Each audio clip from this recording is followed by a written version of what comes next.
मैं कुछ भी नया करने से भयभीत होता हूं। मैं इस भय से मुक्त कैसे हूं?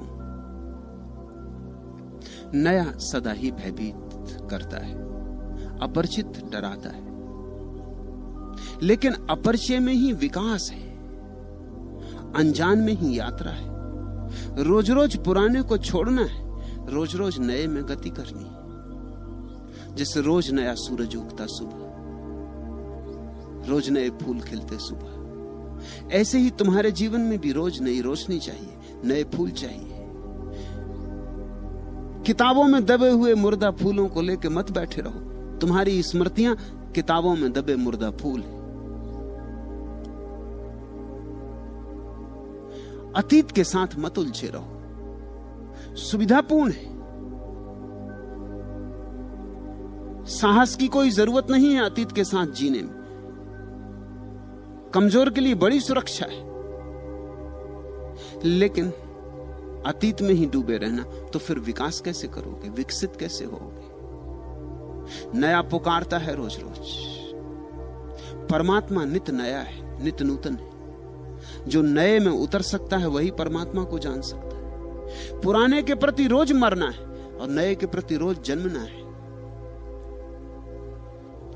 और ये समय की धारा जो जा रही है तुम्हारे पास से फिर नहीं लौट के आएगी।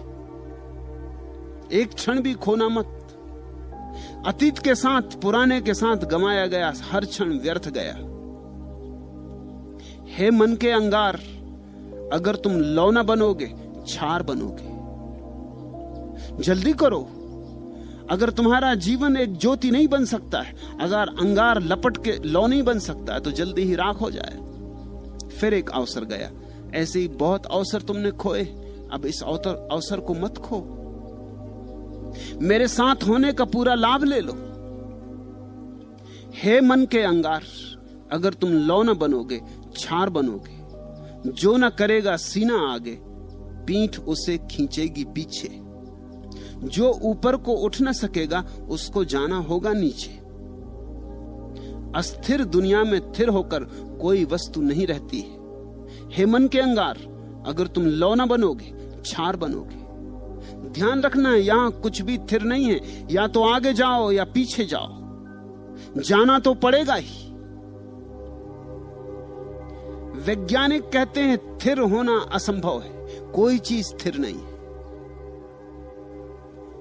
या तो रोज रोज नए जीवन में प्रवेश करो, या रोज रोज पुरानी मृत्यु में दबते जाओगे। छोड़ो भय, भय से भर भय करो और किसी चीज से भय मत करो।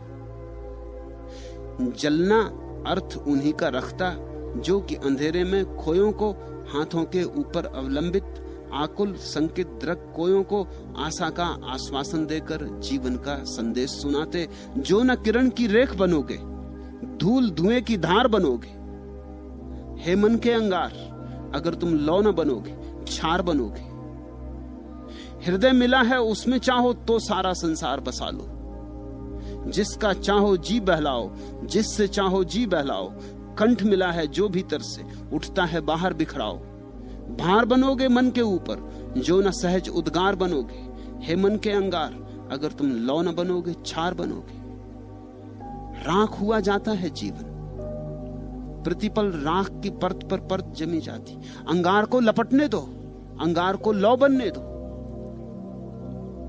नए का भय क्या, नया तो जीवन है। नए का भय क्या, नया तो परमात्मा है। लेकिन बहुत लोग राख होने में सुविधा पाते। बहुत लोग मरने के पहले मर जाते। बहुत लोग ऐसे जीते हैं जैसे कब्र में हूं। खोलो द्वार दरवाजे मन के। परमात्मा रोज दस्तक देता है, उसकी दस्तक सुनो। नए के साथ जाने में ही तुम्हारा विकास है। नए के साथ ही तुम आकाश में उड़ सकोगे। भूलें होंगी और वही कारण है डर का। हर एक आदमी को यह समझाया गया है बचपन से, भूले मत करना। उसके कारण भय पैदा हो गया कहीं भूल ना हो जाए। पुराने काम में भूल नहीं होती क्योंकि जाना माना है। वही वही तुम करते रहते हो, करते ही रहे हो, वही वही करते रहते हो, भूल नहीं होती। एक बात तय होती कि भूल नहीं होती, मगर सबसे बड़ी भूल हो गई कि तुम मुर्दा हो गए, तुम जिंदा ना रहे। मैं तुमसे कहता हूं, भूलों से भय मत खाओ। भूलें करने वाले ही जीवन में कुछ सीख पाते। एक ही बात याद रहे, वही भूल बार बार ना हो। नई भूल रोज करो, नई भूल इजाद करो, जाग के भूल करो, ताकि भूल से कुछ सीख लो और भूल का कुछ परिणाम हो जाए। भूल तो पीछे छूट जाएगी, लेकिन भूल से सीखी जो बात तुमने, उसकी सुगंध तुम्हारे साथ सदा रह जाएगी। भूलें करके ही तो आदमी सीखता है। परसों एक जर्मन सन्यासी ने मुझसे पूछा, ईसाइयों की कहानी है, एक बाप के दो बेटे थे। दोनों बेटे आपस में बड़े विपरीत थे। बड़ा बेटा तो बड़ा पुरातनपंथी, रूढ़ग्रस्त। छोटा बेटा बड़ा बगावती, विद्रोही।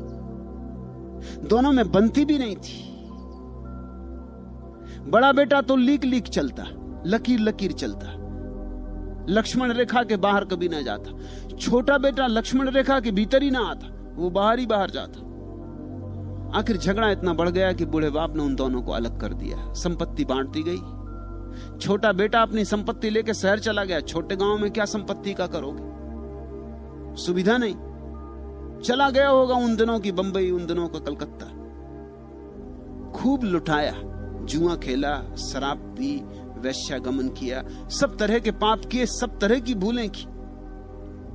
जल्दी ही भिखारी हो गए। बड़ा बेटा खेत पर काम करता रहा,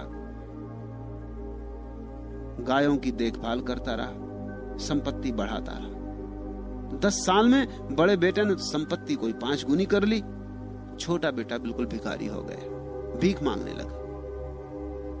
एक दिन रास्ते पर भीख मांगते मांगते उसे याद आया, एक द्वार के सामने खड़ा था। संयोग की बात कि उस मकान का द्वार ठीक वैसा था जैसे उसके बाप के मकान का द्वार। उसे याद आया कि हद हो गई, मैं भीख मांग रहा हूं, मेरे घर सैकड़ों नौकर हैं।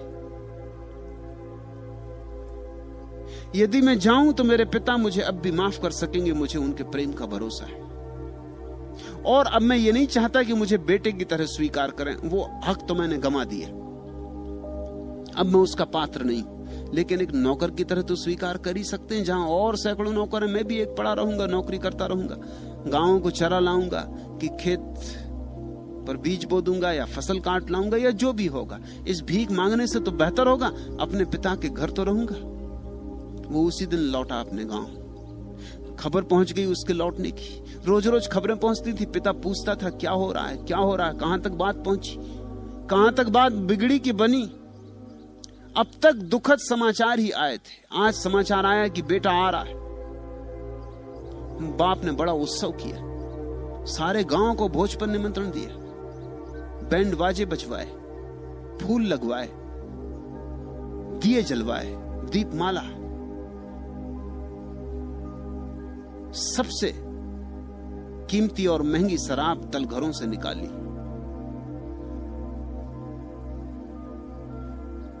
बहुमूल्य से बहुमूल्य भोजन तैयार करवाए।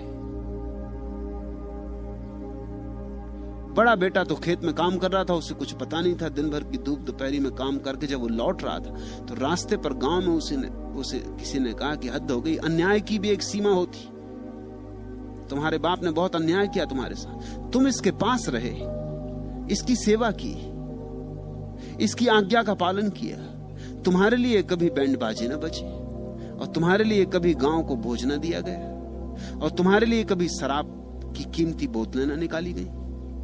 आज तुम्हारा छोटा भाई, वो सुपूत वापस लौट रहा है, उसके स्वागत में ये सारा आयोजन हो, तुझे कुछ पता है? बेटे ने सुना तो उसकी छाती धक से हो गई। उसने कहा ये अन्याय।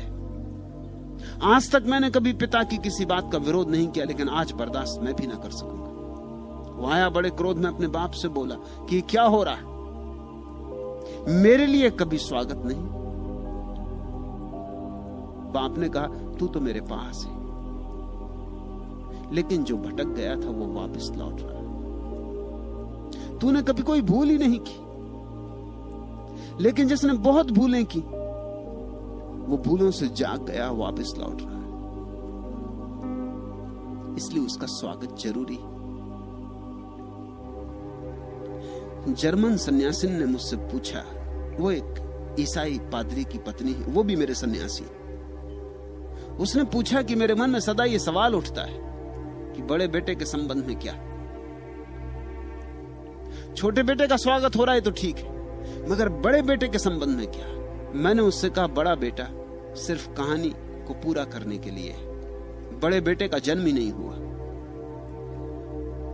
क्योंकि जिसने भूले नहीं की उसने कुछ सीखा ही नहीं। जो कभी दूर नहीं गया वो पास भी नहीं आ सकता। बड़ा बेटा पास है मगर पास नहीं आ सकता, क्योंकि दूर ही नहीं गया।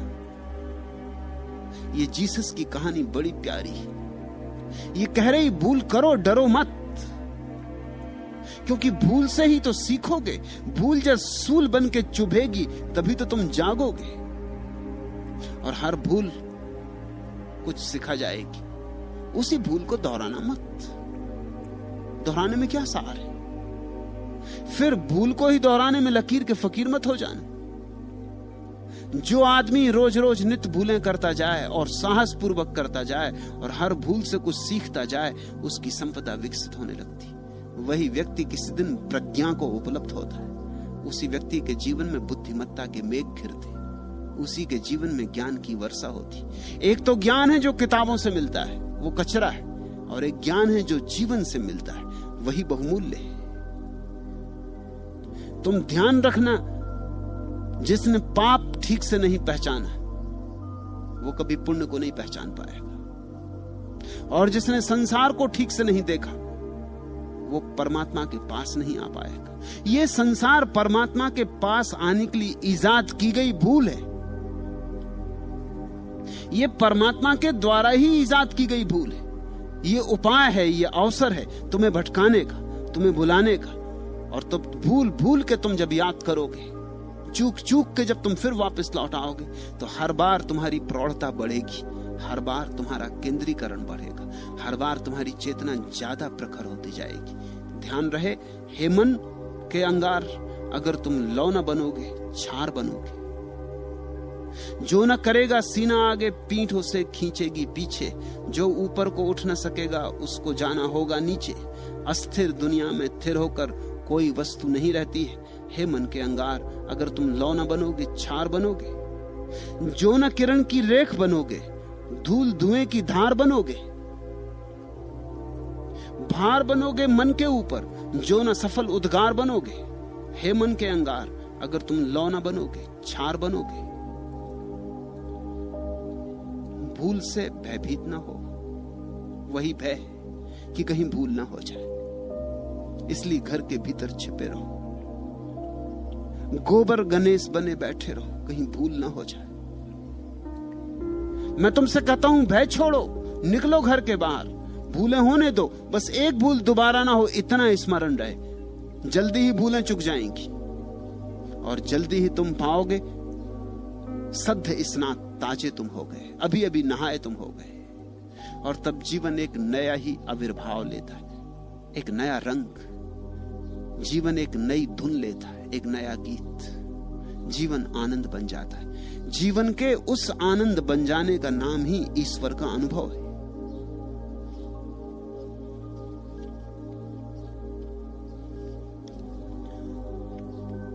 भूल और भूल और भूल, सूल और सूल और सूल, और सब तरह से चुभा हुआ आदमी, और सब तरफ से चेष्टा करके हार गया आदमी, सब तरफ से अपने अहंकार को सिद्ध करने की यात्रा में चला आदमी और सिद्ध नहीं कर पाया, विफल हो गया।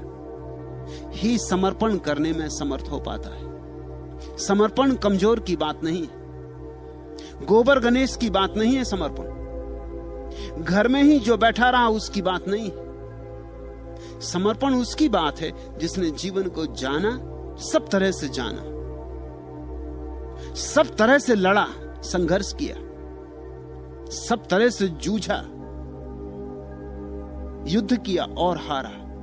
और एक दिन पाया हार हार कर कि जीतने की चेष्टा में हार है, तो अब हार का भी प्रयोग करके देख लो, अब अपने से हार जाऊं, और तभी जीत फलित होती।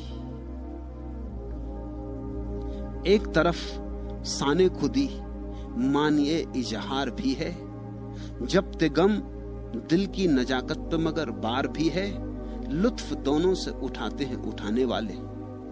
जिंदगी निकहते गुल भी है, खल से खार भी है, फूल भी है और कांटा भी। जिंदगी निकहते गुल भी, खल से खार भी है, लुत्फ दोनों से उठाते हैं उठाने वाले। लेकिन जो जानता है वो दोनों से ही रस ले लेता, दोनों का ही मजा ले लेता, दोनों का स्वाद ले लेता है। एक तरफ साने खुदी माने इजहार भी है, जब्ते गम दिल की नजाकत पे मगर बार भी है, लुत्फ दोनों से उठाते हैं उठाने वाले। जिंदगी निकहते गुल भी, खल से खार भी है, मुनहसिर हौसलिए दिल पे साबुत कदमी, ज़ादे शौक तो आसान भी है, दुश्वार भी। खुद को खोया है तो पाई है मोहब्बत तेरी, जिंदगी में यह मेरी जीत भी है हार भी।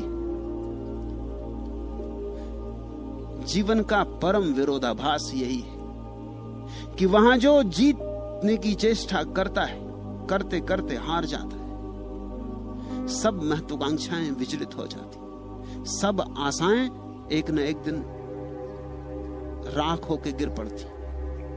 उस दिन एक नया प्रयोग जीवन में उठता है। अब हार के देख लूं, अब स्वेच्छा से हार के देख लूं, वही समर्पण है और उसी हार में जीत है। वाण विद्ध मरालसा में आ गिरा हूं अब तुम्हारी ही शरण में। बादलों के देश तक जब चढ़ गया था, जानता था लौट आना, जानता था है असंभव नीड़ बिजली की लताओं पर बनाना। मैं गगन को भूमि की आकांक्षाएं कुछ बताना चाहता था। वाण विद्ध मरालसा में आ गिरा हूं अब तुम्हारी ही शरण में, किंतु पश्चाताप करने के लिए तो मैं नहीं तैयार होता। नभ न मुझको खींच लेता तो धरा के वास्ते में भार होता। सिद्ध गिरकर कर दिया मैंने कि अपनी शक्ति भर ऊपर उठा मैं।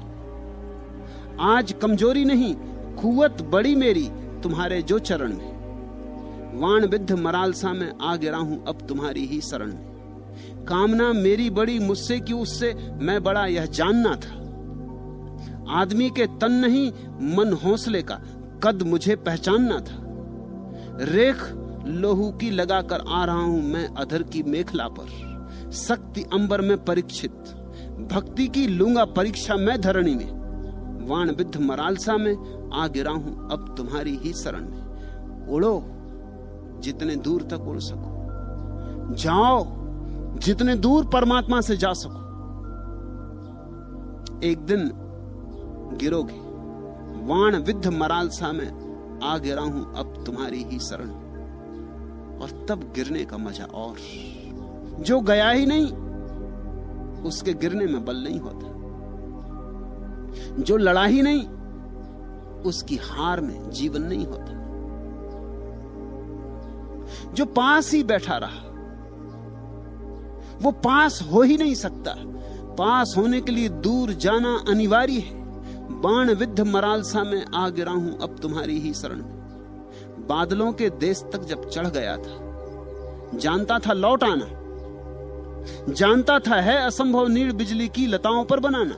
साफ है कि इस जगत में कोई घर नहीं बना सकता, और साफ है कि बिजली की लताओं पर नीड़ बनाने कोई जाएगा तो हारेगा। बादलों के देश तक जब चढ़ गया था, जानता था लौट आना, लौटना भी पता था, लेकिन तब तक क्या लौटना जब तक आगे जाने की सुविधा हो। लौटना तो तभी सार्थक होता है जब आगे जाने का उपाय ही न रहा। आखिरी सीमा तक अहंकार जाता है तो ही टूटता है, गिरता है, समर्पित होता है। जानता था है असंभव नीड़ बिजली की लताओं पर बनाना। कौन नहीं जानता? पानी पर रेखाएं खींच रहे हैं, कागज की नावें तैरा रहे हैं, लेकिन तैराना जरूरी है। वे नावें डूबें तो हमें अनुभव, वे लकीरें मिटें तो हमें पता चले। मैं गगन को भूमि की आकांक्षाएं कुछ बताना चाहता था। वो जो दूर उड़ रहा था आकाश में, इस भूमि की आकांक्षाओं की खबर आकाश को देना चाहता था। किंतु पश्चाताप करने के लिए तो मैं नहीं तैयार होता। समझ लेना ये बात, जो सच में ही जीवन को जीकर जीवन में जाग कर लौटे हैं उन्हें पश्चाताप नहीं होता। वो परमात्मा से ये नहीं कहते कि हम पश्चाताप कर रहे हैं, कि हमसे भूले हुए। पश्चाताप क्या, क्योंकि उन्हीं भूलों के कारण तो परमात्मा मिला। पश्चाताप कैसा? अंधेरे में गए, अंधेरे को भोगा, उसी से तो प्रकाश की तलाश पैदा हुई। पश्चाताप कैसा? पाप किया, उसी पाप से तो पुण्य की यात्रा शुरू हुई। पश्चाताप कैसा? इसलिए मैं तुमसे कहता हूं पश्चाताप मत करना। पश्चाताप करने की कोई जरूरत ही नहीं। पश्चाताप का तो मतलब होता हमने कोई भूल की थी, नहीं करनी थी, ऐसी कोई बात की थी। ऐसी कोई बात ही नहीं है जो नहीं करनी, सारी बात कर लेनी। कर लेने से ही बोध है, बोध से मुक्ति है। पश्चाताप ना समझ करते। समझदार जीवन को जीते हैं और जानते हैं कि जीवन परमात्मा ने दिया है, उसके पीछे राज है, ये पाठशाला है। किंतु पश्चाताप करने के लिए तो मैं नहीं तैयार होता। नब न मुझको खींच लेता तो धरा के वास्ते में भार होता। वो जो आकाश ने खींच लिया था, उसी ने मुझे पहली बार धरा पर आने की सुविधा दी। अब मैं भार नहीं। नब न मुझको खींच लेता तो धरा के वास्ते में भार होता। सिद्ध गिरकर कर दिया मैंने कि अपनी शक्ति भर ऊपर उठा मैं। आज कमजोरी नहीं, कुवत बड़ी मेरी तुम्हारे जो चरण। ये कमजोरी के कारण नहीं गिरा हूं, जितनी शक्ति थी उतना तो मैं उठा था आकाश में। शक्ति चुक गई, सीमा आ गई। अब जो गिरा हूं, कमजोरी के कारण नहीं गिरा हूं, शक्ति की उड़ान के कारण ही गिरा हूं। ये जो मेरी समर्पण की दशा है, ये अहंकार की अंतिम निष्पत्ति, यह परम विरोधाभास है। जो इसे समझ लेता है उसे जीवन में समझने को कुछ भी नहीं रह जाता। वाण विद्ध मरालसा में आ गिरा हूं अब तुम्हारी ही शरण। कामना मेरी बड़ी मुझसे कि उससे मैं बड़ा, यह जानना था, यह जानना ही पड़ेगा। पश्चिम का एक बहुत बड़ा धनी एंड्रू कार्नेगी मरा, तो उसके एक मित्र ने पूछा कि तुम्हें कौन सी चीज कमाने में लगाई रही, इतना तुमने कमाया? कहते हैं सबसे बड़ा धनपति था वो सारी पृथ्वी का। कोई 10 अरब रुपया छोड़ के मरा। कौन बात तुम्हें दौड़ाती रही? 24 घंटे धन में ही लगा था। और एक सीमा आ जाती, उसके बाद धन का कोई मूल्य नहीं होता, क्योंकि जितना ज्यादा धन होता उतना मूल्य कम होता जाता। ख्याल रखना, लॉ ऑफ डिमिनिशिंग रिटर्न्स। मनोवैज्ञानिक भी उसे स्वीकार करते हैं, अर्थशास्त्र के नियम को। तुम्हारे पास जब 1 रुपया होता है तो उस 1 रुपये की कीमत ज्यादा होती है। जब तुम्हारे पास 1000 रुपए होते हैं फिर 1 रुपया होता, उस 1 रुपये की कीमत बहुत कम होती। फिर तुम्हारे पास 10 लाख रुपए हो और 1 रुपया होता, उसकी कीमत ना के बराबर होती। तुम्हारे पास 10 अरब रुपए, 1 रुपये की क्या कीमत? ये वही रुपया है, लेकिन एक आदमी के पास 1 ही रुपया, उसके पास बड़ी कीमत, ये उसका सर्वस्व है। एक सीमा आ जाती जब रुपए का मूल्य समाप्त हो जाता है। वो सीमा कभी की आ गई और गई, और एंड्रू कार्नेगी कमाने में लगा ही रहा। पूछा किसी ने, कौन सी चीज तुम्हें दौड़ाती रही? उसने कहा, मैं ये जानना चाहता था कि मेरी कामना हारती है कि मैं हारता हूं। अभी तक मेरी कामना नहीं हारी, और मैं उसके पहले हारने को तैयार नहीं। फिर लौटूंगा, फिर कमाऊंगा। कामना मेरी बड़ी, मुझसे कि उससे मैं बड़ा, यह जानना था। आदमी के तन नहीं, मन हौसले का कद मुझे पहचानना था। रेख लोहू की लगाकर आ रहा हूं मैं अधर की मेखला पर। शक्ति अंबर में परीक्षित, मैंने अपनी शक्ति, अपने संकल्प की परीक्षा तो आकाश में कर ली, शक्ति अंबर में परीक्षित, भक्ति की लूंगा परीक्षा मैं धरणी में। अब भक्ति की परीक्षा होगी, शक्ति की परीक्षा के बाद ही भक्ति की परीक्षा है, संकल्प की परीक्षा के बाद ही समर्पण की परीक्षा है। शक्ति अंबर में परीक्षित, भक्ति की लूंगा परीक्षा मैं धरणी में। वाण विद्ध मरालसा में आ गिरा हूं अब तुम्हारी ही शरण में। भय न करो, जीवन को जियो, ये परमात्मा का वरदान है। रोज रोज जियो, गहनता से जियो, सघनता से जियो, जरा भी भय न करो, अभय होकर जियो। भूलें करो, खूब करो, बस वही वही भूलें बार बार मत करो, और जल्दी ही वो घड़ी आ जाएगी, सब भूलें चुक जाएंगी। भूलों की सीमा है, और जिस दिन सब भूलें चुक जाती उस दिन तुम लौटोगे। परमात्मा भी तुम्हारे लिए उस दिन दीपमालाएं सजाता है। परमात्मा भी उस दिन तुम्हारे लिए फूल के हार तैयार करता है। उस दिन परमात्मा के द्वार पर तुम्हारा स्वागत है, मगर जाना तो होगा दूर। दूर जो गया वही पास आ सकता है। आज इतना है।